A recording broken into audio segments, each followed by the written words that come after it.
What is up, everybody? It is another Monday evening, and tonight we're going to be celebrating what we're loving about Star Wars. Everyone loves something different, and that's what's so awesome about it. We've all had a good week, I think. There's a Heat playoff game going on right now. All your vibes are appreciated, but nothing is appreciated more than the singular moment when my day ends and my night begins as Wes punches it.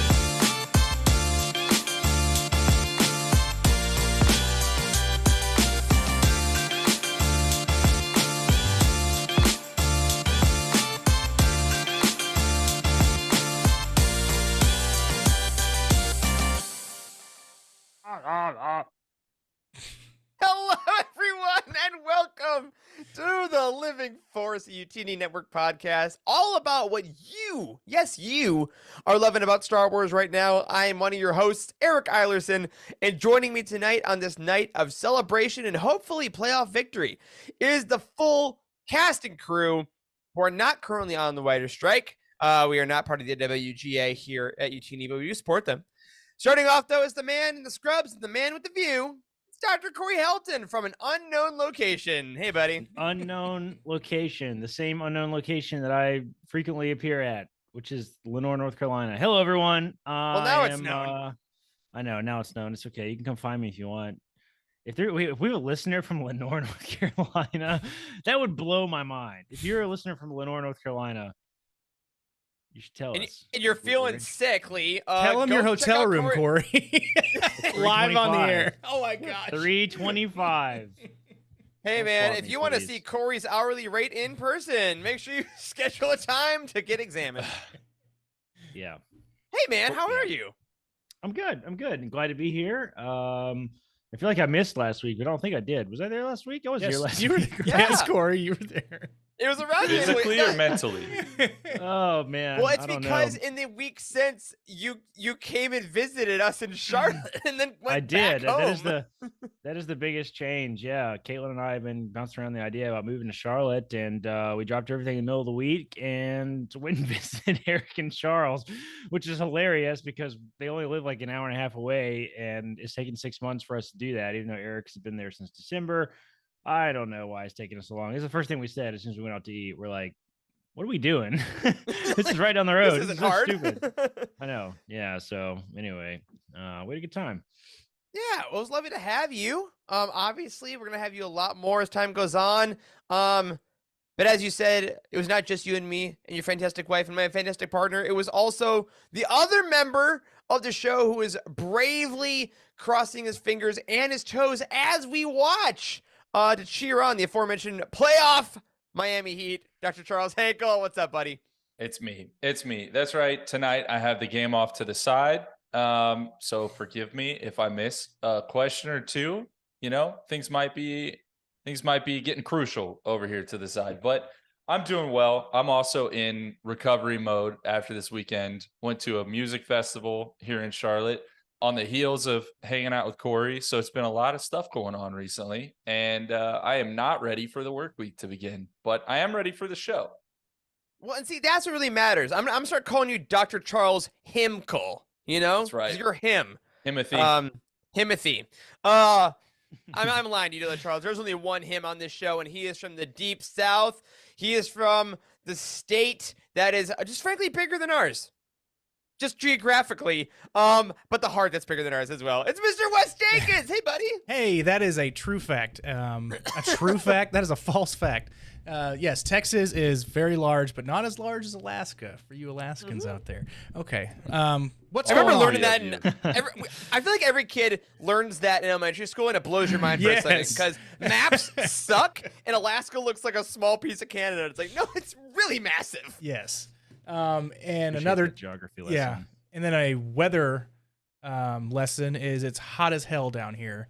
And it's a little cold in Alaska. So if you didn't know, it felt like it touched over 100 this weekend, and oh my god, it was like really 94 or something, but with humidity it was like 101. So That's awful. I was outside too. terrible. It was super cool. Yeah, it was great. So it's, What the SPF do you heat- use, Wes? The heat wave comes through. I 30 because I'm super pale and I want to get a little browner. Okay. But 30. they consistently sell the over 100 proof at the grocery store and Walmart for sure. 100 proof. It's just 100 it's, proof? it's just like wear proof or 100 SPF. No, I think 100 proof. I like that. Whatever. I like that. You have to be drunk to go outside in this heat, anyways. Wes thinks he's Sunscreens. buying sunscreen. He's actually buying Everclear. Your sunscreens in Texas are bottled in bond. Dab it over. Oh, well, no matter what you're drinking or what sunscreen you're wearing, we hope you are having a great week as well. Whether you're watching us, listening to us, either way, we love you. We appreciate you. Make sure you like this video, subscribe to our YouTube channel, make sure that you don't miss a single thing. And if you haven't rated us on your podcast catcher of choice yet, that's fine. Listen, it's just you and me right now. You don't have to admit it to your friends. You don't have to tell your family. You just got to make it right. Go ahead and submit a review to make sure that more people find the show. We absolutely love that. And a quick thank you to everyone who this past week got to experience the Utini Academy. It dropped on May the 4th. The signups have, frankly, been up far outside our expectations. And it's been pretty amazing. Corey, any quick, more official thank yous you want to give to people who are diving into the Academy this week? Yeah, definitely. We had a super successful course launch. We had 100 and something people all sign up first week, and it's been a blast. We've had a couple get-togethers. There's a ton of people sharing their stories. I tell you, the most surprising thing I think to me is that there's like, I guess I expected, because the course is Star Wars Books 101, right? So it's like supposed to get you into Star Wars books. I guess I expected more like new people to Star Wars books, but there's a pretty large amount of people who are very experienced that just kind of want that extra edge, I guess.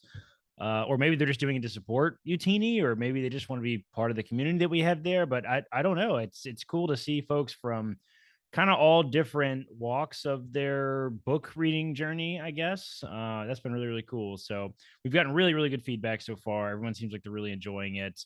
I can't wait to see how this shapes up. I think we already have plans for more, Yes. more courses, just because it's fun to create and teach and to distill the stuff that we do already at Utini down into like a digestible format is really cool. So it's been a fantastic launch. Really stoked with that community and excited to see where it goes. Absolutely. And if you're like some of our friends, like Stephanie in the chat, who hasn't gotten it yet, might do it later in the year, that's just fine. Corey, that link, utini.com/academy is always live, right? That's where people can always go. Even though That's it's right. live now, that's where you can go and pick it up anytime you want. So That's right. do that. Have some fun. So thank you again to everyone who's done that. Now, we talked about it a little bit here, but let's get back into our little life updates. We've had a couple busy weeks. We haven't gotten to check in as friends here. As Corey said, this past week, I was very happy. I got to see both Corey and Charles. Got to have some dinner, grab some drinks. But also, on a personal note, I bought a bunch of stuff on May the 4th. Bought a couple mugs. Got back Shocker. into my Funko habit. Anything I've been behind good. you? Yeah, none of these yet. I pre-ordered a lot of Funko, so it's not real money, right? It's not. It hasn't been charged to my card yet. Oh, Eric. Who knows? But most importantly, in my Star Wars life, I beat Jedi Survivor this last week. I'm sure we're gonna have an episode on Nice. that later on. We're gonna give no spoilers, plenty of time for folks to play it. But I will say, for my part, I absolutely loved it. It improved on really any issue I had with Fallen Order. I thought some of the story of Fallen Order meandered. I thought some of the mechanics weren't as tight. I had a freaking blast. I think I put like 32, 35 hours in. If you're wondering about how long it takes for a not completionist, but like I found some collectibles.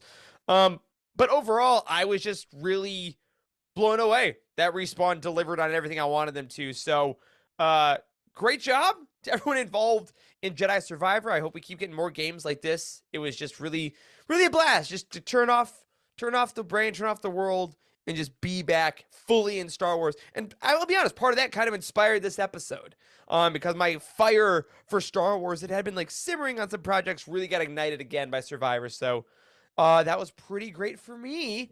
Charles, I see you got some notes in here. Speaking of fire, some heat, some Survivor. How has your week been? I know you went to your music festival and you're still recovering, but how are you? Yeah, music festival was awesome. First one ever. Never been anything like that in my life. Brought a GoPro, gonna put together like a little video for it. That was incredible.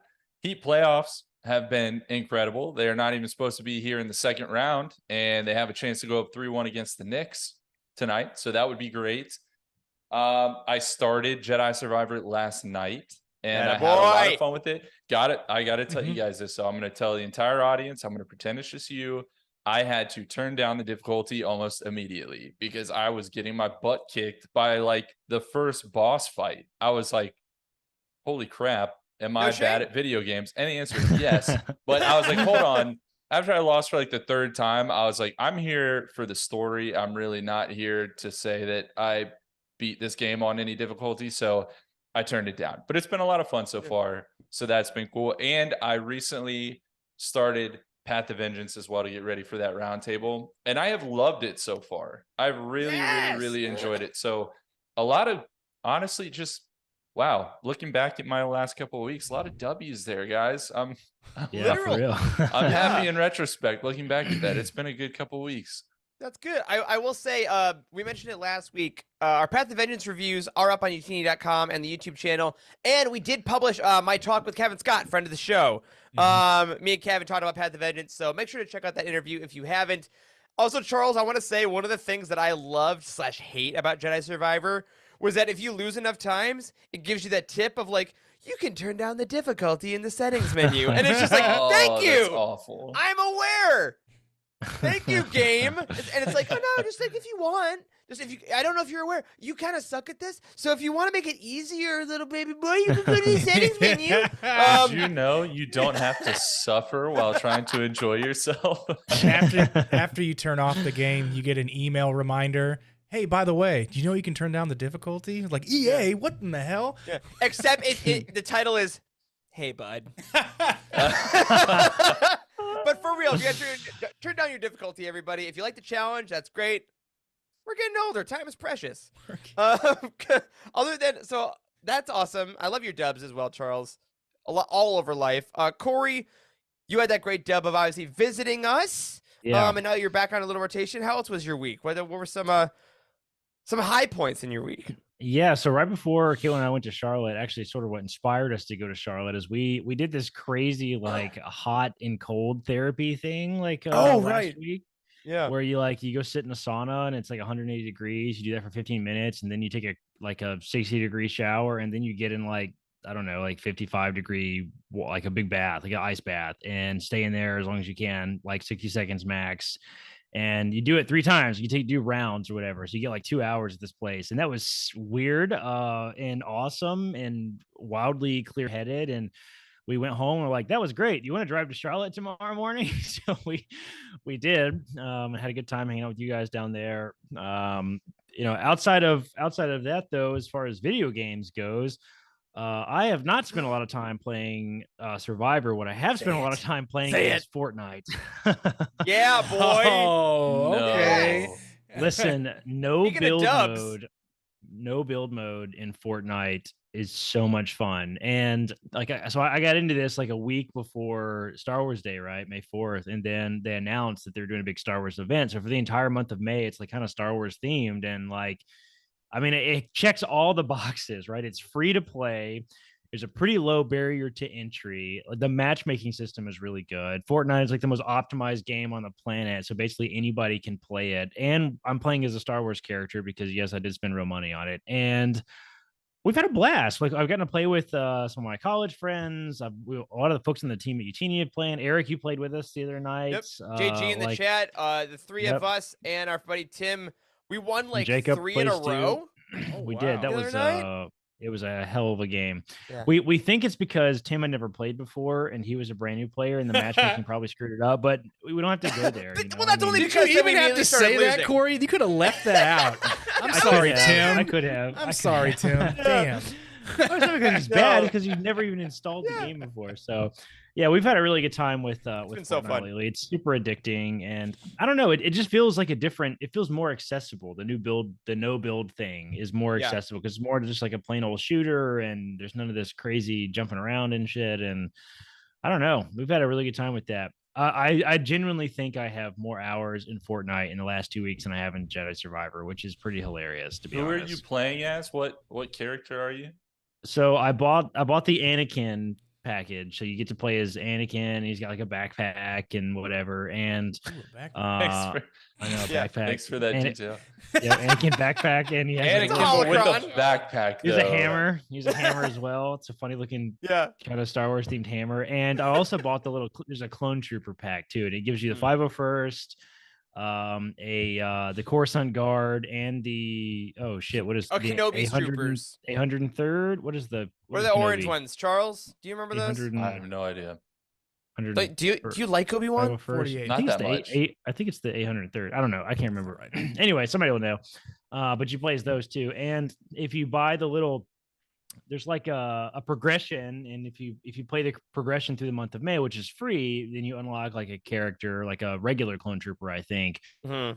But if you buy it, you also get the Coruscant Guard, which is like $5 or something. You get the Coruscant Guard, and you get a second, like a bunch of achievables, and you unlock Maul if you complete it at the end. Yep. So Darth And you Maul, can unlock so- Ahsoka's 332nd. Like Yeah, exactly. It sounds like 212. That's it, Aaron Thompson. 212. Thanks, Aaron. Fortnite has totally sucked you in because that whole explanation of what you get for what you paid I know. for is It was over top. It's so Yeah. stupid. It's so stupid. Well, I when basically you're playing said with that. friends, is They're the doing thing. it right. They're doing it right. Yeah. I know. I basically said that like I just need one skin. I feel like a plebe. And I realize this is a trap. I realize the words that I'm saying are coming out of my mouth. But I just wanted one Star Wars skin, basically. Yeah, And and that's you what bought I did.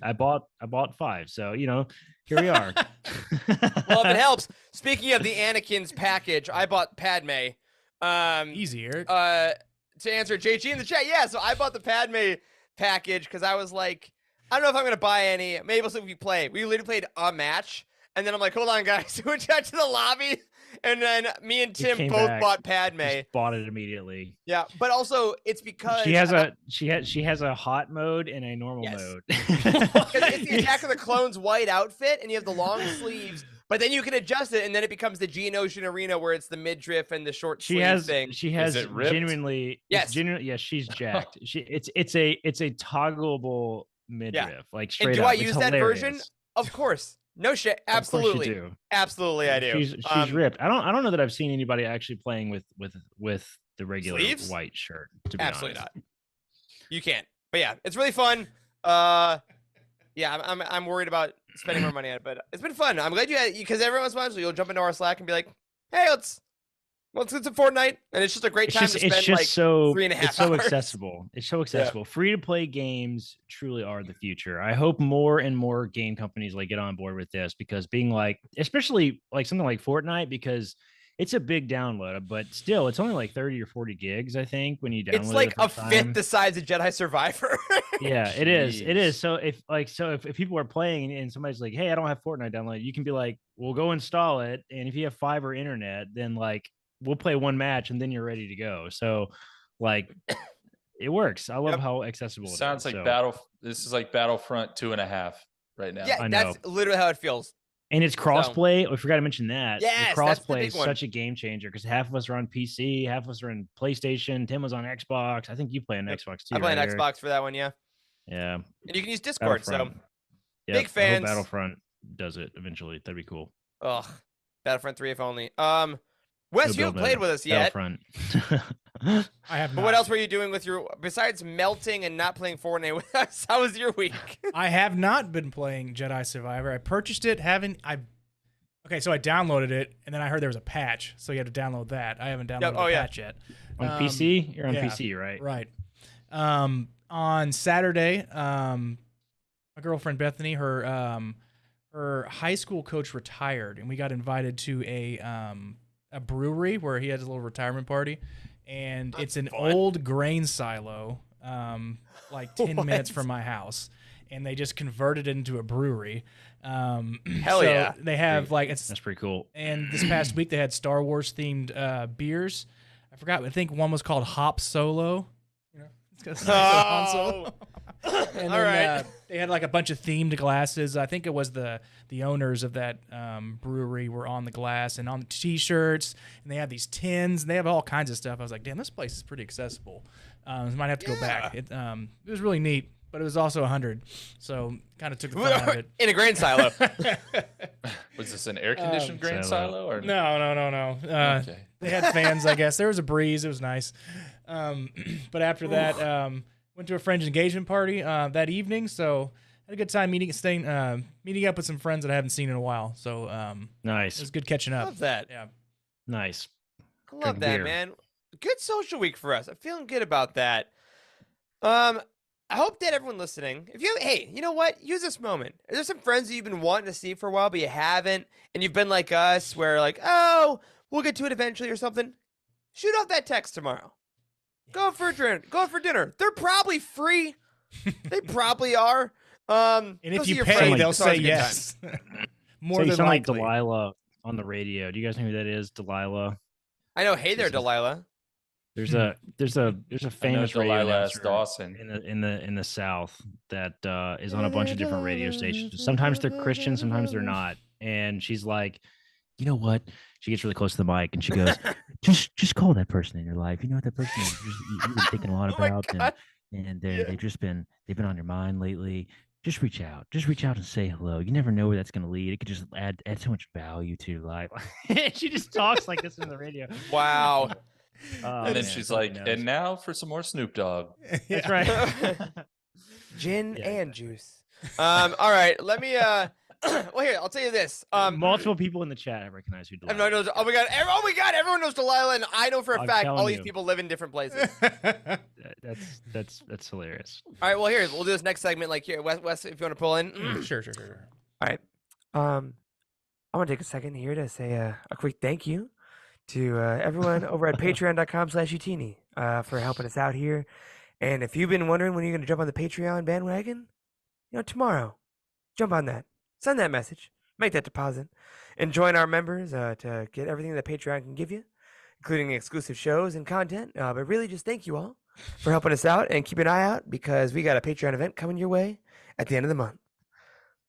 All right, now it's time for a Star Wars Weekly Roundup. Go! It's the Star Wars Weekly Roundup. Too often I forget people listen to this with like earpods in, and I'm so sorry to all of you because I just vary so Join much. Eric's cult. It's starting up in a couple Join- weeks. utini.com/cult. It's coming. So today on the Star Wars Weekly Roundup, we're going to hit a couple pieces of Star Wars news, including one piece of news we didn't get to last week because it was a roundtable week, and that is regarding the next Star Wars book we're getting, I think, in July. Inquisitor, Rise of the Red Blade by, you guessed it, Delilah S. Dawson, not from the radio. We did finally get the book copy, which is kind of an expanded summary for the book. And I just want to go through it with you guys because we really don't know much about this book. We haven't heard basically anything up until this point. I mean, it is still over 2 months away from release, so I get it. That's fine. But I want to go over this book copy and kind of get your guys' vibe and how we're feeling about it. So, Inquisitor, Rise of the Red Blade goes like this. Padawan Iskata Karis has dedicated her life to traveling the galaxy alongside her master, learning the ways of the Force to become a good Jedi. So far, so good. Despite Iskat's dedication, peace and control have remained elusive, and with each setback, she feels her fellow Jedi grow more distrustful of her. Already uncertain about her future in the Jedi Order, Iskat faces tragedy when her master is killed and the Clone Wars engulf the galaxy in chaos. So far, everything we know. Now, a general on the front lines, contributing to that chaos, she is often reminded, trust in your training, trust in the wisdom of the Council, trust in the Force. Yet, as the shadows of doubt take hold, Iskat begins to ask questions that no Jedi is supposed to ask. Questions about her own unknown past. Questions the Jedi Masters would consider dangerous. As the years pass and the war endures, Iskat's faith in the Jedi wanes. If they would grant her more freedom, she is certain she could do more to protect the galaxy. If they would trust her with more knowledge, she could finally cast aside the shadows that have begun to consume her. When the Jedi Order finally falls, Iskat seizes the chance to forge a path of her own. She embraces the salvation of Order 66. Mm. As an Inquisitor, Iskat finds the freedom she has always craved to question, to want, and with each strike of her red blade, Iskat moves closer to claiming her new destiny in the Force, whatever the cost. Sounds pretty rad. Does sound pretty rad. Well done. It sounds like it's got elements of like the Bane series, right? Exactly Where what I like was you thinking. see, Yes. yeah, you see someone go from, I mean, in this case, a Jedi. That wasn't the case for Bane, but you just see someone walk further and further down that kind of dark path, and there's something just weirdly alluring about seeing someone go through that journey. I mean, Mhm. hence Anakin, right? But Yeah. so I find this very interesting. The thing that I would say is what made Bane not just a good series, but like a stand up and throw your paperback against the wall because that was so awesome, and then go pick it up and keep reading, was that he was so full Sith. Like he was so Yeah. bad, he was so dark, he was that's so true. like up to the last pages of that book. What's interesting about the Inquisitors is that we haven't really seen one make a huge impact, unless you want to say the Grand Inquisitor in Rebels, or if you want to say, I guess I shouldn't spoil anything from Jedi Fallen Order, but the main Inquisitor from Jedi Fallen Order. Outside Yeah, of that, that's I've fair. been a little bit underwhelmed by them because they seem to get foiled pretty easily. No one has seemed all that powerful or all that strong. So I'm hoping this is different. Like we don't know this Inquisitor, right? This isn't a named brother or sister, I guess, as the case Yeah, is. if I remember correctly, I believe she was seen in like the background panel of a comic at one point. Okay. Anyone in the chat? I'm sure. I don't think Jacob's here, but I'm sure people in the chat, if you know, let us know. But like not in a meaningful way, in a way that she's actually been part of other stories. That is correct. Right. So see, I guess they could go somewhere with it that we just haven't seen before, but I would like to see this Inquisitor really matter. I think it'll be fun to see the journey, but I want to see it, I want to see something amount from her becoming an Inquisitor. Yeah, I like that. In our Utini Discord, where our buddy Tom over at Penguin Random House World, almost said the other brand, at Penguin Random House World, mentioned, said this is not just a day in the life of an Inquisitor book, it's the life of a Jedi that becomes an Inquisitor book. And that's what I like about this copy, is that it takes us through time. I'm a big fan of kind of not one-off books, but books in Star Wars that really encapsulate a lot of time, like Plagueis, for instance, right? Bane, obviously, again, we keep giving comparisons, but a lot of the dark side books take place over like years of life and really show you the evolution of a character. And I'm really hoping this book allows us to do that. I want to see Iskat go from like the Padawan and have that time and start to think, and then go through the Clone Wars and again that phrasing, the salvation of Order 66, like taking that moment and flipping it as a release, as a freedom, as opposed to the terror we've seen, is so fascinating. And then how much further do we get to go? So I really hope it expands a timeline. You know what I mean? And I'm sure Trevor's head will explode if this book takes place over multiple years, which is what it sounds like it does. Yeah, I think that's always, I think we really like living Order 66 just over and over and over. It's classic. Again. Hurts so good. Mhm. Yeah, I mean, every time they show it, it's just we learn more about it. It's just more and more of a rich story. So this is cool. It's cool seeing a bad guy for once. I don't know. I like it. Yeah. And hey, Delilah S. Dawson, it's been a while since she's been back. Very famously did Phasma, which is one of those that every time it's brought up, it's Super like, oh underrated. yeah, Phasma. Oh yeah. Super underrated. Everybody Yep. should read Phasma. It's really, really Yeah. good. That's one I think that Phasma might be my favorite of like the first wave of canon books. You know what I mean? Totally. Like there just weren't a lot of canon books there, and everybody blew right over Phasma. I used Phasma as the prototype for the Utini box. You guys know that? I remember that. Oh my god, they get you that Yeah. timeline. My I god. know. When we first were experimenting with Yep. when we were selling books back in the day, we were experimenting with what to do, and it was about the time that Phasma came out, so I used that like to choose a color scheme of the first magazine and stuff like that. It was funny. So Wow. sentimental value, of course.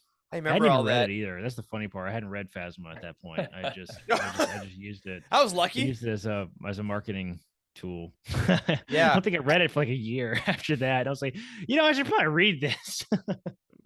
And I gotta think, like, I think Delilah S. Dawson, I don't know if she was the first, but she was one of our first interviews too. And I missed it because timing got messed up. But we talked to her. Obviously, we're gonna get her back for this book, so stay tuned. But she's been doing a lot of great stuff since. So very excited to see what this is. I think Inquisitor Redemption has been a big thing lately too. Maybe they go that way, but like you said, Charles, it would be really cool to just, I mean, not that we want to like glorify murderers, people, whatever, blah blah blah, but it's a part of Star Wars, and like this is an evil organization, so it'd be really cool to see. Stay tuned. That book is coming out on July 18th. Two other things I just want to touch on here. May the 4th was last week. As we said, it was very fun. A lot of folks had a good time. A lot of merchandise was sold. Some of it bought by some of us. Who's to say? But two very important pieces of Star Wars got released, and two, I think I could pretty safely say are off the beaten path.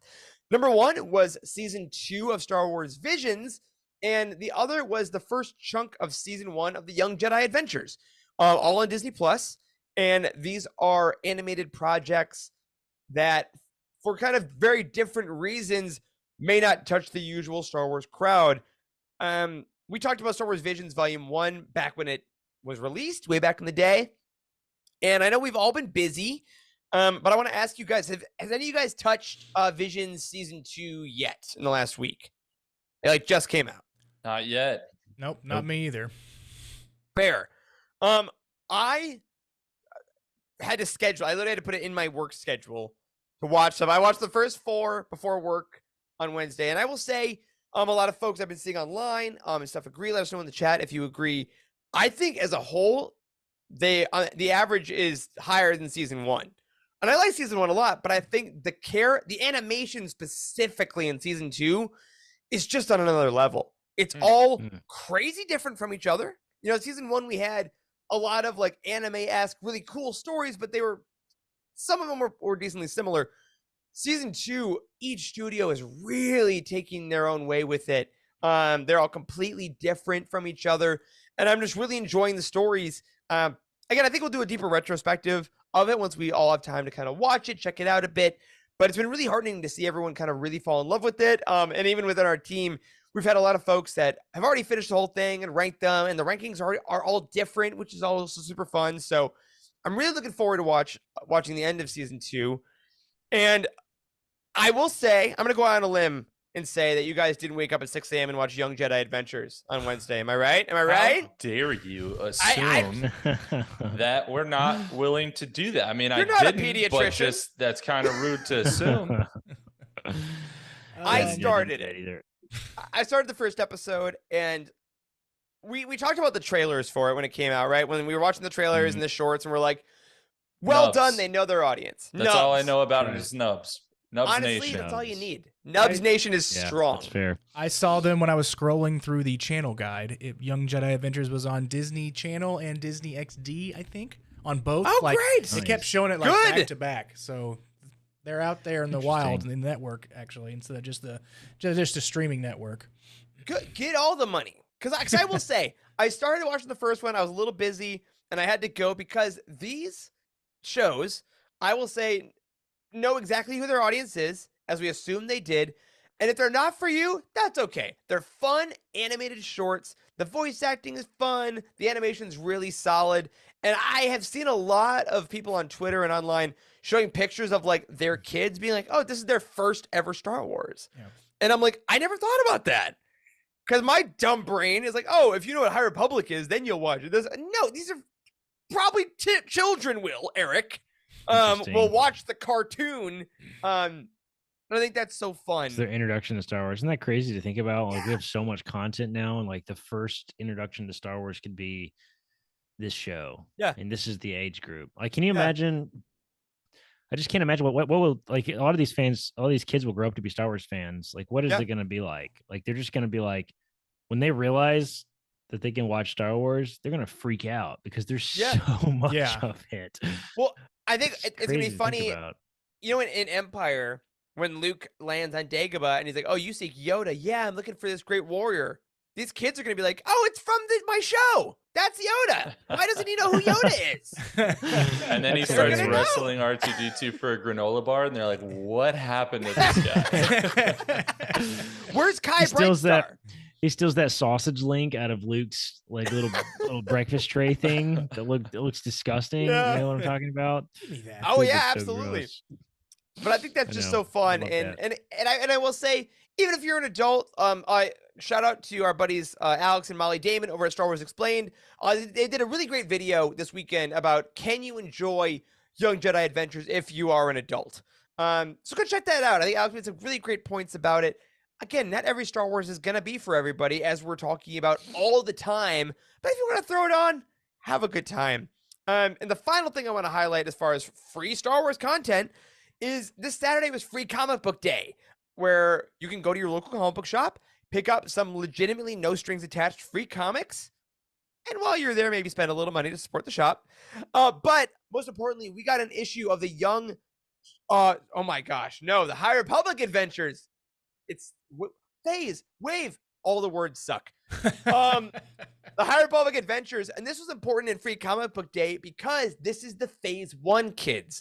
This was Lula Talisola, this was Zine, this was Crix. These were the folks from there. And yes, as JG said in the chat, this free comic book issue was insanely good, guys. Like, this is as good as the High Republic Adventures was back in Phase 1, which was one of the sleeper hits of the year. If you haven't gotten it, I do believe check your local comic book shop. They might have extras, but I do believe a lot of the free comics become available digitally a couple weeks after Free Comic Book Day. So if you were a fan of the High Republic Adventures and didn't make it to your local, keep an eye out for this story because it legitimately ties into the end of Phase 1. Like, not in a way where you're probably going to miss huge story plot points necessarily, but very emotional, very well written and drawn, and it was absolutely free. So shout out to Daniel Jose Older and Harvey Tolabau for absolutely delivering. And just a reminder, I need Phase 3 to start immediately. So shout out. Really great stuff. All right. So that's some future Star Wars that's coming out. But I want to talk to you guys about some present Star Wars. Because we have talked in the last couple months about a lot of projects. We've talked about like The Mandalorian. We talked about the upcoming movies. And with a lot of projects, I feel like we ebb and flow in what's really hitting for us. Because of our show, because of our format, because of our community, all of you whom we love, we do try to cover everything possible. Naturally, that means we're not going to love every single thing. And sometimes we hit a thing that we're not going to like as much for a long time. And you can forget how much you necessarily are obsessed with this universe. So I thought it would be fun tonight for all of us to kind of share at this moment in time, May 8th, 2023, what is the thing that is really fueling that Star Wars flame for us? What is that thing that when you think about it is like, Star Wars is amazing. I remember why I do this every week. I remember why I love this universe so much and why. And then we can all just kind of celebrate what we're loving, very simplistically.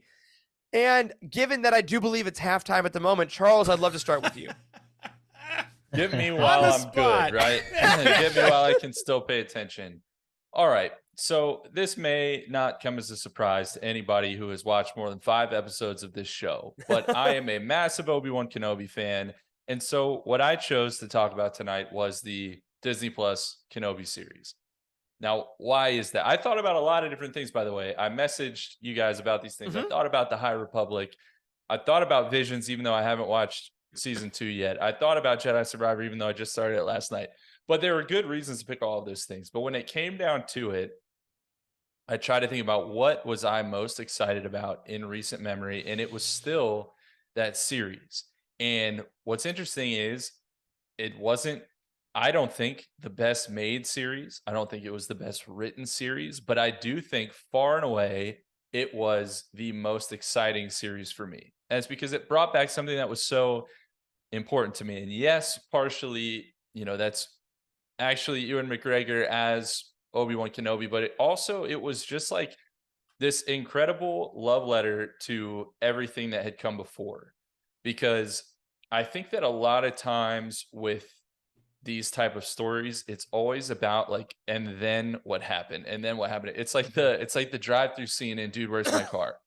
Okay, and then like everyone wants to know Yeah. what is next, but you got to take a second, you got to step back, and you got to look at what came before.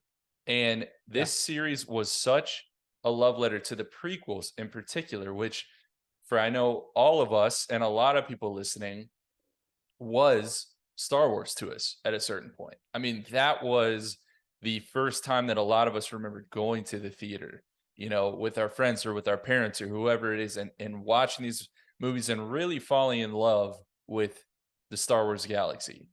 And so, while I know there's a lot of technical critiques you can make about it, I know there are a lot of people out there who think that, oh, they shouldn't have done, young Leia or whatever it is. You cannot deny that this was, I mean, just an incredible undertaking to go back and say, hey, look at this story, look at these characters again. They're so, so, so important. And at the end of the day, I had a blast. I mean, that was a show that I was not willing to miss before going to work. I was getting up, I was watching it every single time an episode came out. I mean, Yes. Yeah. and the Obi-Wan Vader stuff to me never ever ever gets old. So the fact that they could actually introduce new chapters into their rivalry was just, I mean, chills even thinking about it right this second. Yeah. I feel like whenever I see on Twitter, like either a GIF or a video clip of that scene of like Anakin is gone, I am what remains. Like that. Jesus. Okay. Yeah. I got chills as I said See? the lines. Yes. Like it is that remembrance of, listen, guys, do you remember when Ewan McGregor was crying and said, "I'm sorry, Anakin," to his face, and we were all up before work? Like, that moment was such an emblematic moment of like why we do this. And I think you're so right, Charles. I Yeah. remember like every week, I remember getting excited to not only talk with you guys about it, but also just to sit in my solitude and experience this story. And I think, we always say like, oh, well, it's been a year or so out. Yeah, but the prequels have been around for 20 plus years and we're still feeling that. And this series really does bring that feeling back. Yeah. And I mean, it's the most, do you guys remember some of the discussions we had? I mean, it's the most sadistic that we've seen Darth Vader. Like, he was downright Yes. horrifying in that series when he Whew. lit the fire and then dragged Obi-Wan through. I mean, like, Whew. when he was killing those citizens in the street and literally just dragging that lady along through the Yep. street. I think it was a lady, whoever, some random person. Yep. Like, I mean, it was dark. It was really, really, really dark. Yeah. And I mean, it just, I don't know, really hammered home where Vader is in that point in the timeline so much. And of course, it was great to have Ewan back. Like, let's go back to that for a minute. Let's talk about Yeah. how important it was actually to have Ewan McGregor back, and maybe even more so than him, because I think he had generally a very favorable experience filming the prequels. How about Hayden Christensen? Like, the fact that he was willing to come back and now has been embraced so much by the community. I mean, he's literally moved to tears now when you see him Yeah. at Celebration or doing these interviews. Yeah. It just goes to show that a lot of times we're so quick to judge something. Maybe not us, we were kids when these things came out, but as a fandom, we're really, really quick to judge something, say that's how I feel about that thing, and to move on. And while that's not a bad thing, like, if you don't enjoy something and it's fine to move on, like, you gotta have an open mind about revisiting. Like, look what happened to us when we revisited the episode 9, The Rise of Skywalker. Yeah. I mean, we had a much different discussion the second time around. Not to say that, it became our favorite movie, but to revisit it and to see, hey, there's a lot of merit here. It is really important. And especially when there was so much vitriol for the prequels. Yeah. I mean, to the fact that we have Ahmed Best talking about contemplating suicide. I mean, like, this was Wow. an insanely negative response. And now look at, people are celebrating these shows, these books in the same time period, continuing the stories of these characters. I mean, just night and day difference. Yeah. and it has such a real world effect, like you're saying, with Ewan never hitting up a celebration, and now every time he comes out, he's like, "When's the next one? I'll see you next year. I'm gonna do know. it." And now Hayden is And like Hayden, properly too. on the festival circuit, like like, he's going to fan moved to- expos, like I know, yeah. He it's- was moved to tears on the Star Wars stage this year, and like, yeah, I don't know. I'm with you. Like Obi-Wan was not the best produced show we've gotten so far, right? Like the CGI had a lot of problems. Some of the dialogue was a little wooden. I'm still a little iffy about Reva. Was that her name? Yes. Reva. Reva. Yeah, Yep. Reva as a character. Reva and- McEntire. Yeah, Reba McEntire, yeah, for sure. Delilah. She I'm still a little iffy about her as a character, a little bit in her story and in the writing of the show to some degree. And I still agree that it's a little controversial to put Obi-Wan and Anakin fighting each other again, like kind of affects that moment in episode 4 a little bit. So but Ugh. all that don't. aside, oh my god, all that aside, there was so much nostalgia in this show. It made up for all of that just in droves. Like, I didn't care about any of that stuff while we were watching this show. I Mm-mm. didn't care about the CGI. I didn't you care have about the to writing. think about it. You have to like make yourself think about, okay, what might be bad about that? Because you're just in it. Right. It just I mean, sucked us. It sucked us in so hard. This has been the most emotional show that I think Yeah. that we have all watched together, because like, Easily. I don't know. It's just all prequel kids, I guess. And I just didn't realize that this was going to hit me the way it did. Like, it was a big moment when Mandalorian came out. And we finally got live action Star Wars, but this show hit me in a place that I didn't think it was possible to get hit in, I guess. And Yeah. Right. Yeah, Yeah. That's the thing is because let's focus on what is the question, right? What is Star Wars to you right now? Bail And Organa. everyone listening to this Okay. show can have Because he's also in the show. everyone listening to the show can have a different answer to that question, and you're right. Yeah. But like what Yes, made me right. say it has to be this for me is like this series was what I wanted since the prequels ended.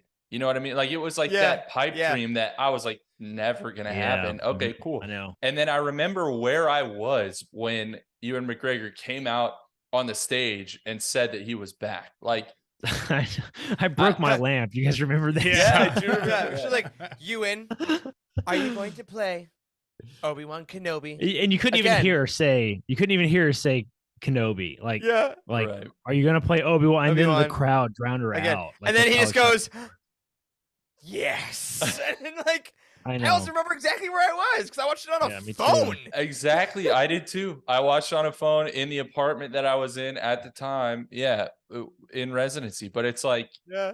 it really was like the realization of a pipe dream at that point, and it lived up to the hype for me. Like, make whatever Yes. qualms you want about the series, it hit every emotional note for me that it needed to, and it was a whole experience, man. So like, I that is agree. going to stick with me for a long time. Yeah.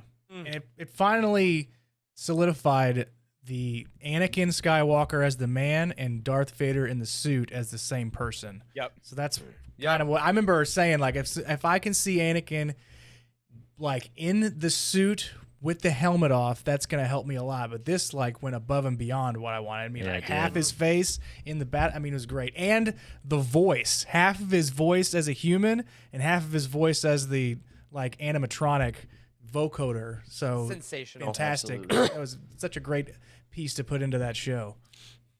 Oh, great way to start, I- Charles. I kind of want to go after Charles. Like, I think mine Go. kind of bounces off of that Yeah. a little Come bit. at me, bro. because That's I what you have say, Charles. I know. Come after Talk you. about dude. your Yeah. love. Say it, Be say it, more Charles. emotional Say than it. Charles with Obi-Wan. I Frickin- fucking dare you. Freaking say it in my face. Yeah. No. I want to go after that because my own personal relationship with Star Wars has really changed over the years, because I started a company and a project with a bunch of my friends that is solidified and surrounded by Star Wars, right? So like, Mhm. Star Wars is literally part of my life every single day, but not in the same way it is for maybe our listeners or like, a casual fan that just likes the content, because like it is business a little bit for me, right? Like, and yes, that has taken some of the fun out of it, right? That like I'm having to think about how we're going to succeed and how we're going to make money and how we're going to pay people and how we're going to sell more books and sell courses. I'm having to think about that sort of stuff a little bit. So for me, I have to have this sort of meta relationship with Star Wars a little bit, that like I really have to emotionally prepare myself to get sucked into those like really key moments, like in Obi-Wan and Mandalorian and that sort of thing. And we had two things kind of happen simultaneously in the last like 2 weeks in Star Wars. One is it's like the 3 or 2 or whatever year anniversary of the beginning and the ending of the Ahsoka arc in season 7 of the Clone Wars. That anniversary was just right. like Yep. last 3 week, years. right? 3 years. Yeah. Yeah, 3-year anniversary was that last week.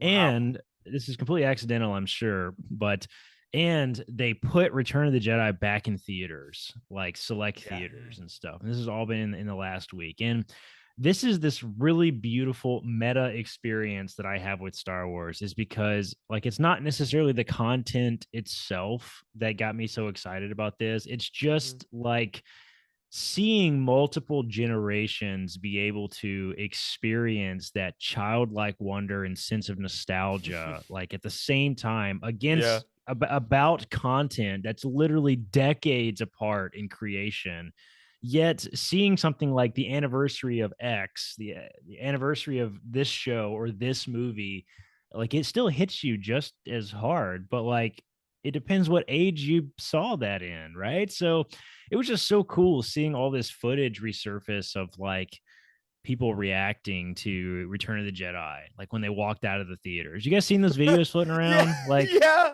they're so hilarious. Like all these like super nerds, and there's such a huge generational gap now that all these like they're boomers now, right? Like all these they were kids though. And they're like, Yeah. it was good, but it was also fantastic. Like just hearing the people talk about it is just, it feels otherworldly, and like sort of seeing that happen in real time with the anniversary of the Ahsoka arc in Clone Wars, because we all kind of had that reaction to that show, right? And I don't know, it's just it never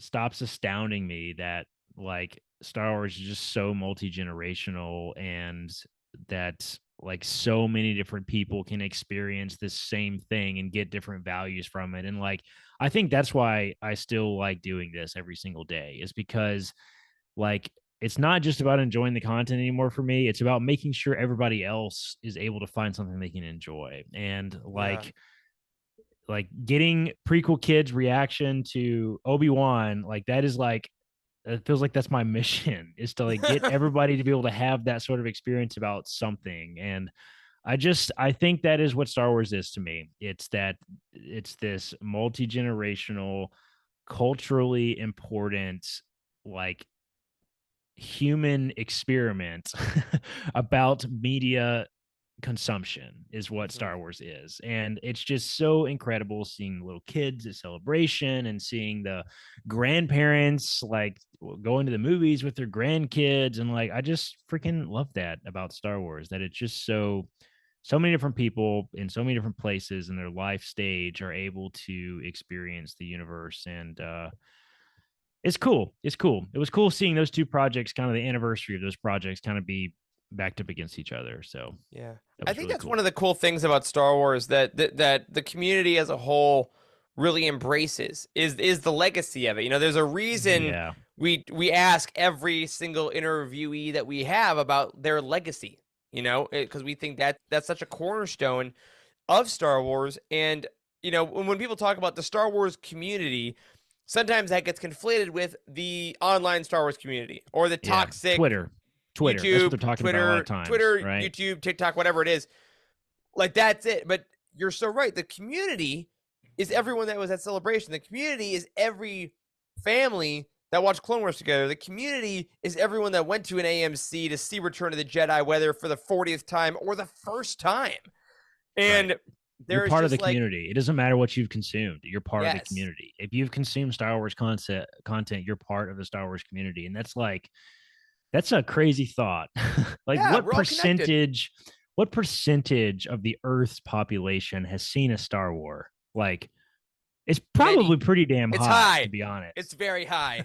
Right? It's probably pretty damn high. Like Yeah. everybody has seen something. Like Darth Vader is arguably the most identifiable villain of all time. Like Probably. Yeah. Yeah, that's just a crazy thought, man. It's a crazy thought that that so many when we were like on our deathbed, right? All of us, the four of us here, Together, some same of bed. us, Like in so- Charlie and some Chocolate bed. Factory. Don't. some of us earlier So than much others. right, closer Wes? than others, huh? Corey, Wes saw Return of the Jedi in the theaters originally, okay? Like, we forget about this.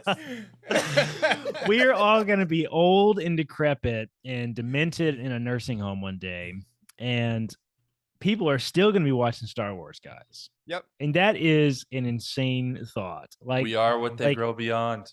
yes, it is. It is. Yeah. It's like, it's just an insane thought that we're like, wow, it's really cool seeing the video footage from Return of the Jedi. One day someone's going to be like, it's the 100th episode of the release of episode 4. Like, holy shit. Yep. That's just Yeah. that's just a mind blowing thought. Yeah. Like, Well, seriously. There's a history now, right? Because Yeah. it's not like you were saying, like your grandparents can share these experiences with you, and it's almost not quite, but it's almost on par with like sports. How your grandpa took his grandson to go see a baseball Mhm. game. He's like, that person Yeah. down there, the coach used to play when I played, or when I was watching in your age, in these exact seats, kind of just giving them that same experience they had back when they were little kids. So you can do this I now know. because there's such a deep history, and it's kept going on and on. I don't know if I'm allowed to say it, but Star Trek has the same thing as well. I mean, they have content, but absolutely. they have a Absolutely. history as Second well. best, So but it's there. Yeah. Yeah, it's there though. I mean, it's like, do you think any of my cousins have any conception that they will be the ones to show their kids Star Wars for the first time? Like, absolutely not. You know, like Crazy. that's my job, and I think that's like, and I also love that it's so fun that you did go right after Charles, Corey, because you like Charles, yours is like Obi-Wan is such a great moment of like connection from this point to this point, and it's such an emotional, intimate experience. Whereas, like Corey, you're feeling right now for Star Wars is the macro of it. It's Yeah. the all-encompassing feeling that isn't just a thing. And I think that if you guys viewing or listening are having a moment where you're like, I don't know if I want to watch anything right now. I don't know if I'm in the mood for Star Wars. Why do I not want to consume something? Watch like the compilation videos of Celebration they release after each one. Like Yeah. watch know. those people screaming for panels and dressing up in cosplay and hugging each other. Like, take 3 minutes and you're back in, baby. Like that is, Yeah, I know. it's instant. Yeah. It's instant. It really is. What- There's so Ah. much content too. There's so Yeah. much content, and like what's another crazy thought, kind of along these lines too, is eventually they're going to cross the threshold with the content creation in our lifetime, maybe even where like there's too much content that like it is not in 100 years from now. There might be so much Star Wars content that like you can't consume it all anymore. Like, Yep. because there's 5,000 books and 20,000 hours of live action TV and 57 movies. Like, someone's like, you want to be a Star Wars fan? Well, you better pick like the 40% that you're able to consume. Right. Because like there's literally too much of it. Like, Yeah. you could just do nothing else but read Star Wars books for the rest of your life and never Yeah. run out of fiction. You Like, should that's an check out insane thought. utini.com. They have a We'll timeline help that's you. divided into 47 different eras. And Exactly. Oh. Yeah. You also have to to use the timeline though. You have to like buy a hard website, a hard drive from our website. Yep. We mail you the hard Oh, drive no. and you plug it in. wow. Yeah, yeah. You have to plug it in your computer because There's so much. Oh, yeah. I love crazy. that. All right, Wes. Crazy thought. What's your Star Wars right now? So we got the Obi-Wan show. Wes is gonna be Really like, well, good Clone Wars stuff. is pretty good. I liked it. I like the Clone Wars. No, I see you in the outline, Wes. You're pulling past and future. So Yes. what's your Star Wars right now? And I'm glad Jared showed up in the chat too. He might be able to help me with He what's felt it. Yes, with what's exciting me now. So Star Wars Celebration is kind of fresh on the mind, I guess you could say. So we did get a new timeline where it gave us some of the eras that we already know, which is the High Republic, Fall of the Jedi, Age of Rebellion, Rise of the First Order, all that good stuff. But we got some new ones that tie in, I hope, to Legends content. So the very first era in the timeline that they described was Dawn of the Jedi. So Dawn of the Jedi is, correct me if I'm wrong, it's a book for Dawn of the Jedi Into the Void, I believe. You nailed it. Yeah. And then there's like a comic series, right? That is Dawn of the there Jedi. is. Yep. Okay. Yep. So I'm acutely aware of these things, but because we at the Living Force, we cover the canon books, so but 30 days after they come out, we have roundtables, reviews, all that good stuff. I don't have time to read Legends books. My first step into Star Wars books was Legends, so I did get like a good lesson with the first original Thrawn trilogy. But there is vast amounts of books that I've been aware of now. Thank you to Legends Look Back, our show on Thursday nights at 8:30 p.m. Central Time, the real time. Nice. But there's also another timeline of the New Jedi Order, which is hopefully it's going to be involved with Rey. But how does that tie into the New Jedi Order Legends books, or does it even at all? So that whole series, I looked it up. Someone said it was more than I thought, but it's 19 books, correct? 19 books, and there's some Like a novella or two accompanying in there. material. Which I is think a it's- what, it's- Wes? It's 19 books, I think, with the novellas. With if the I remember novellas, correctly. Yeah. It's there's 19 like two with of them. novellas. Okay, I think so. I might be wrong. Jared will correct me Yes. if I'm wrong, but I think it's 19 with the novellas. So when you say it's a 19 book series, I think you're exaggerating a little bit because Okay. but because I still. can't pronounce the word of a 19-sided polygon. It's a decagon, Enea decagon. Enid Sure. Decagon. I still Very count well. it. Whatever. good. So that because I know a little bit about Legends books, I know a little bit about the titles of Legends books. I saw these come across the timeline. I'm just like, are they picking information from these books? Are they going to take stories from these books and exacerbate them, or elaborate on them, or canonize them somehow? Which made me curious to read these books so I can get some kind of frame of reference, right? So Yeah. if something comes across in the movies that come out or TV shows that kind of hints on these particular characters or plot lines or storylines, or even just like a setting, I would be like, I'm really glad I read that, because it helps me understand like this, just a visual aspect before the movie even comes out. And then I can have a conversation with Jared, and he'll just let me know exactly how it's supposed to be. But the Legends content is vast, to say the least. It is. Yeah. And It is. because Yeah. what on TLF we usually get into canon books, but I would love to get into more Legends. That way I could have a like I said, a larger frame of reference, and read some of those outlandish stories that I hope come to the cinematic movie experience that we see in Star Wars right now. Yeah. What do y'all think? And I love that idea because it shows that Star Wars is about so many things, but ultimately it is about hope and possibility. Yeah. Yeah. Because I think one of the great things about branding Legends was that it opened up possibility. That everything in Legends could have happened until it couldn't. There's always a possibility, you know what I mean? And I think are we gonna get into the new Jedi Order movie and Rey's like, all right, so while I was training Finn to be a master, we found the secret Solo twins. Like, no, I don't think so. Can you imagine? Oh my imagine. God. Can you imagine? Solo twins. That's But great. I think that there's, for people that have actually been enjoying the new content, like our buddy Jared on Legends Look Back, Jared has read every single piece of canon media that exists. Like, he's done it. And as a reader of that, he knows just how many ties and nods to Legends there have been in so many things. And I think that's what's so exciting about it. I mean, Ahsoka said the words heir to the Empire in the Ahsoka trailer. I mean, you know what I mean? So there's no reason why they couldn't do more. But I think your point, Wes, is great. That it's so cool to think about this, but it's also not a necessity for it to happen. It's just really cool if it does.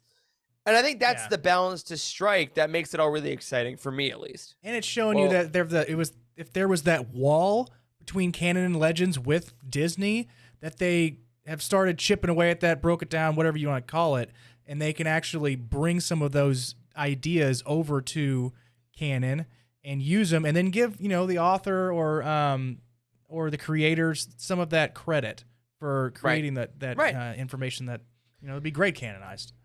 Yeah, Zion's getting some checks. Let's be And real. what is interesting, I think, and I'm going to say this now, Eric, before you go, just in case it doesn't fit the theme. Look how all of our answers in one way or another are talking about the generational nature of these stories and Yeah, how that's you true. celebrate what comes Yeah. before and you push the boundary for what comes ahead. Mine being Kenobi was just my personal experience with that. It was the selfish version. Corey's was the altruistic version, just hoping everyone has that experience. Wes is pointing out all the stuff that they're bringing from the old days that people fell in love with and was Star Wars to them, and reintroducing that to future generations and into future stories. I mean, that is what drives this entire saga is family sure. and is celebrating what came before. Yeah. Mine's not about that at all. I know. I read the outline. Well, All right, yeah. So what is it? Okay, yeah. So here, I'll wrap us up with what's Star Wars to me right now. So I have found that since I experienced this particular Star Wars project without hyperbole, and I really truly mean this, I'm hyperbolic on this show a lot. Well, no, here's the thing. So I'm very hyperbolic on this show sometimes. And I have a lot of fun.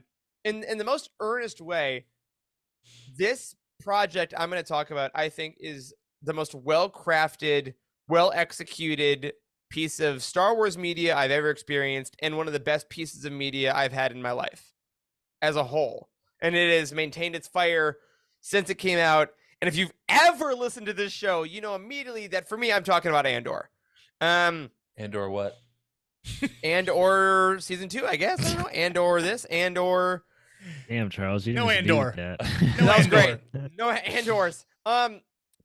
So for the brief context for folks that may not have been around when this show came out, Andor was the show I and all of us were like, all right, couldn't hurt, I guess. Like, I was in no way excited for this show on a superhuman level. I was like, I liked Rogue One a lot. It's really great. Why not? But Andor for me really put Star Wars, a thing that I love, in an echelon of prestige crafted media, which I also love, and finally allowed me to unite worlds that I did not know I was keeping separate in my mind. Now, we can all love many things. I think that you can like some things that are fun, some things that you love, you may not think are the best, but are your favorites. All of those excuses aside, those are all fine. I don't watch every piece of media or read every book for the same reason. But for me, Andor, every episode I watched made me realize that I could live in the universe that I loved more than anything, which is Star Wars. And I didn't have to make a single concession over watching a show like a Succession or Mad Men or Breaking Bad, where I'm like, these actors deserve Emmys. This writing is striking. Like, when I heard Nemec's manifesto monologue and saw the framing of the shots and listened to Nicholas Britell's score under it, I sat in awe of what was being created in front of me. And I was like, this is Star Wars still. And it just blew me away. And I think every single thing I've heard about it since then, every tease of every character, every Funko, there's been three of them, of B2, Andor, and Vel. Like, every single piece of Andor media that's come out has filled me with this energy and this exuberance of realizing that this level of craft is being applied to something that I love and have loved for decades. Yet, as a person that is 31 and that appreciates, like, I watch Succession every Sunday night, and I love this windy dialogue and these morally reprehensible people now and then. The fact that these two worlds could converge are something that not only did I not expect, but it's something that I didn't think could exist. And I never conceived of existing before Andor. And for that reason, that show has basically made Star Wars bigger to me somehow. I've now been able to be like, you know what? These next 3 movies, I don't know what they can be, because Andor is a show that they made. So now it might not just be like first act, second act, big battle, third act, first act, second act, big battle, third act, which is fun. And I like it quite a bit. But this show changed my life and understanding of a thing that I had already had 3 tattoos of on my body. So like it was like not campy. And Star Wars is campy. Like it's always been campy. Like Star Wars even with all exactly. That is the brand. So I think all the content and projects that there are, like there's not a single one of them that's like just knock your socks off, cinematically film nerd pleasing, right? But Andor was that. And can I tell you, Eric, why I think what you're saying actually does fit into the theme that I was talking about? It's that that series opened doors to telling different types of Star Wars stories, exactly like you're talking about, and therefore made it more accessible to more people, right? So it's not just, hey, you have to really like this story about the Skywalkers. No, you don't even have to like Jedi. Like you can just like this like spy action thriller that's written really well. Like there's and that was just the first example. Like, yes, they tried to branch out a little bit with the Star Wars story movies, right? Like Solo was definitely very different in a lot of ways from the episodic films, but at the end of the day, they were trying to strike the same chords. Andor from the beginning was its own thing. Didn't try to be anything that came before, just wanted to tell its own story. And like you said, that has laid the groundwork for future projects to do the same thing, and therefore, allow more people into this. Yeah, that's an excellent point. It's a blessing and a curse though at the same time though, because for sure. We like, because we didn't know that it was possible to do that with Star Wars, that like now we do know it's possible. Now we're gonna expect it. Yeah, it's not what I expected. It's hindrance of enjoyment. I want it because now I know what I don't have a little bit. I guess. Yeah. Like is that sensation of like you don't know what you have until it's gone, sort of thing. So like well, it's that, and it's you loved what came before. So now there's that like tiny threat. Not that it's truly a threat, but that maybe there's going to be more Star Wars that I don't like and that I do have to move on from. Right. But at the same time, if it brings more people into the fold, then it's hard to argue with that. Yeah.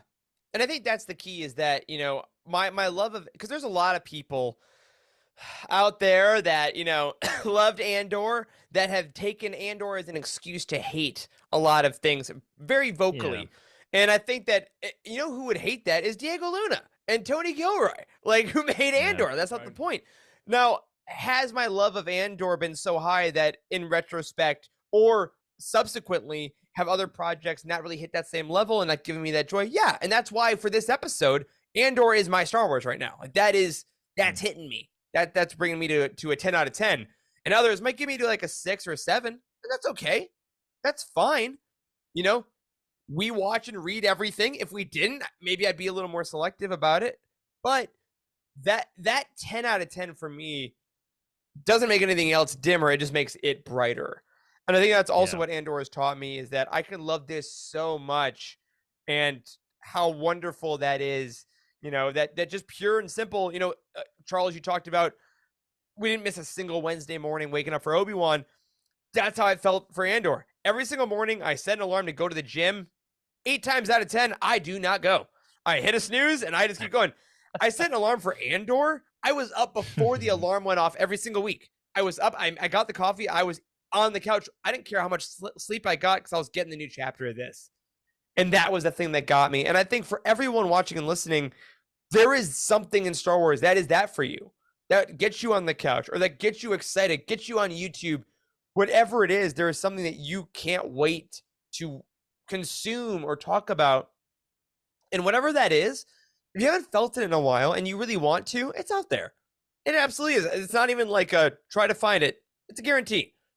If you're here loving Star Wars, maybe there's an episode of a podcast you want to go back to. Maybe there's a book you want to reread. Maybe there's a trailer for a show that like you watched and you can't wait for. Like maybe you want to go rewatch the footage of Daisy Ridley walking back on stage when they announced Rey is back. Like there's always something that will bring you back to that 10 out of 10. And you may not always need it, but I just want to remind us that it's there.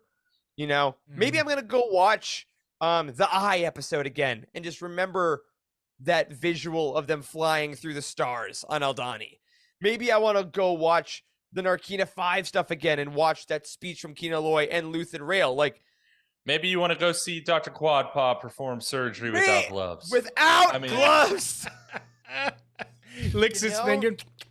And disgusting. Oh my god. Oh, that went further than I anticipated. There's just always details. always Those are on the something, man. outtakes. Yeah. Details. He was almost named Dr. Sticky Fingers, but he was named Dr. Quadpaw instead. And he stole his money. He woke up and the wallet was gone. If somehow you're still here after that, here's what I ask you for, everyone watching and listening. Whatever your Star Wars thing is right now, that is lighting a fire, and if it is one of the most recent ones, if it is Vision Season 2, Mando Season 3, Young Jedi Adventures, Path of Vengeance, whatever it is, let us know. I want to hear what is really getting you and why. Leave a comment. Let us know in Discord. Tweet at us. You know how to get a hold of us. All those different things. But I got to say, guys, hey, frankly, I'm going to go revisit your stuff. Corey, I want to go watch videos of people at celebrations and those Return of the Jedi things. Wes, I want to go back into... I have the whole new Jedi Order over here on my shelf. I want to go check it out. God dang, Charles, you know I'm going to go watch that scene. What's wrong here again with Obi-Wan? There's just so much good, amazing stuff. Sounding off in the chat, Brotherhood, High Republic. Yes. Yeah, just yes Brotherhood's to so all. good. D, all of the above. That's great.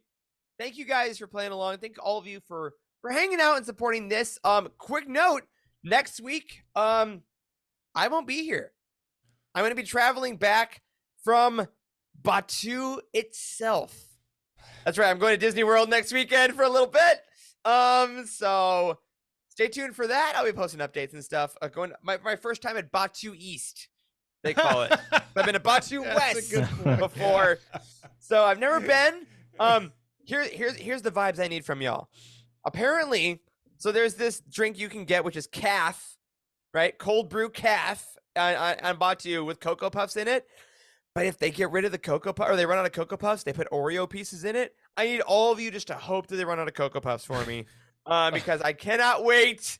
But stay tuned. I hope you guys have a great show next week. I'm very excited. There's a show next week because you're here or not here. Yeah, they're always, as Mark Zuckerberg said in the social network, we never crash ever. We don't go down ever, except for the few weeks when we do.